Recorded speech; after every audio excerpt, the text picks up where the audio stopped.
Hey everyone, it's Bill here with Big Boar Ballistics, and today we're going to be talking about the difference between the Browning high power design and the Browning 1911 design.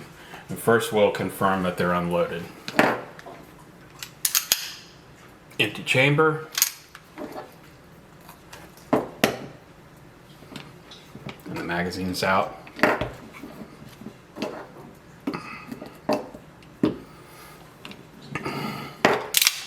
Empty chamber, no magazine. So these are completely unloaded.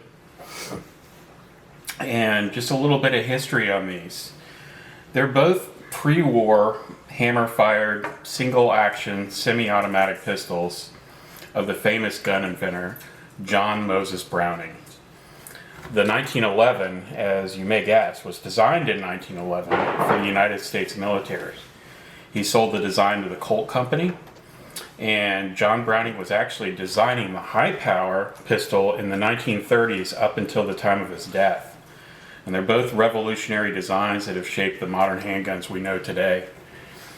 For the purposes of this video, the 1911 is a Springfield mil-spec specimen. Now this is a close representation of the gun that the U.S. military equipped our fighting men with for two wars. Actually more than two wars, but for the Great Wars.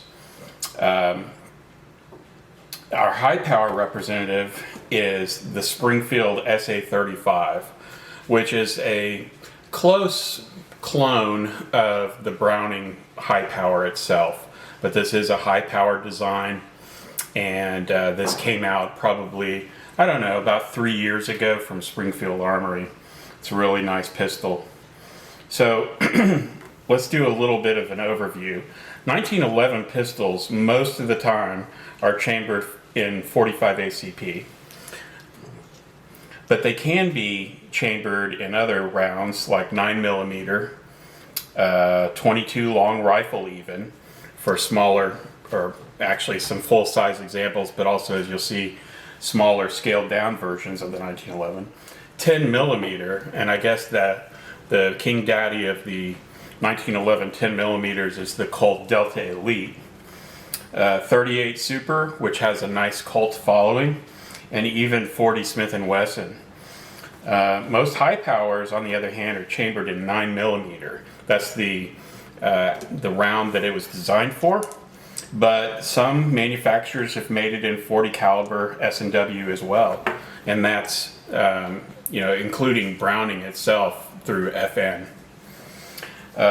Most 1911s are fed from a single stack magazine, in particular the 45 versions, which means the cartridges are one on top of the other in the magazine, and all high powers, on the other hand, are fed from double stacks, where the rounds are sitting staggered in the magazine, so your capacity is somewhat more than you could get if you just stacked them one on top of the other. Originally the 45 ACP came with a 7-round magazine, but over time, 8-round magazines became more possible, and even 10-round magazines these days with a small extension on the bottom of them are compatible with the 1911. Original high powers came with a 13-shot staggered mag, but new innovations with magazines and materials and springs have allowed them to hold 15 or 17. So lots of frame sizes with the 1911. This is the government style frame.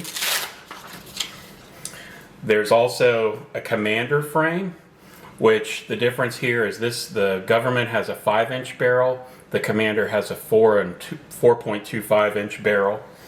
So it's just a little bit smaller than the government model.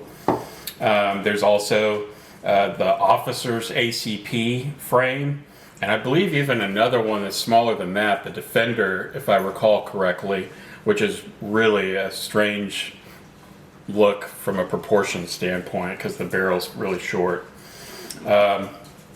Also, Browning came out with a 1911-22 many years ago. I guess it's been quite a while now. And it's essentially a scaled down, I believe it's a 85%, 83%, something like that, scaled down version of a government model 45. So there are some other differences there in the operation, but it is, for all intents and purposes, a miniature 1911, which is pretty cool. High powers have about a 4.7-inch barrel, so kind of in between a Commander and a government model, and they're both metal frame pistols with a few exceptions. These days, I guess there's some polymer ones available in 1911. The other difference is, in terms of safeties, just kind of a standard frame mounted safety on the high power, but it is a 1911 style frame mounted safety, as you can see here. The 1911 also has a grip safety, so your hand has to be pressing in on this grip safety for it to fire. So this is a very safe firearm, even though it looks a little bit intimidating with the hammer cocked like it is right now. That is actually, with the safety on and a round chambered, actually the safest mode of carry for a 1911 to be on the ready. Both are considered to be pretty accurate. Lots of competitions are held with each gun. There's a lot of aficionados and followers of each design. Disassembly is very similar, and we're just kind of curious which one is better for you. They're both very time-tested tools for self-defense, for combat, or just recreational shooting and target shooting. High power holds more rounds, but arguably a much weaker cartridge of 9mm. The 1911 shoots kind of the flying ashtray 45 ACP with a lot of knockdown power, but it doesn't hold as many rounds. So what do you think? We think that you should have both of them, so that's why we do. We're really proud to have two really nice examples, both Springfield Armory. They look almost like cousins. The color of the wood is very similar. The finish is similar as well, and we really enjoy shooting both of them.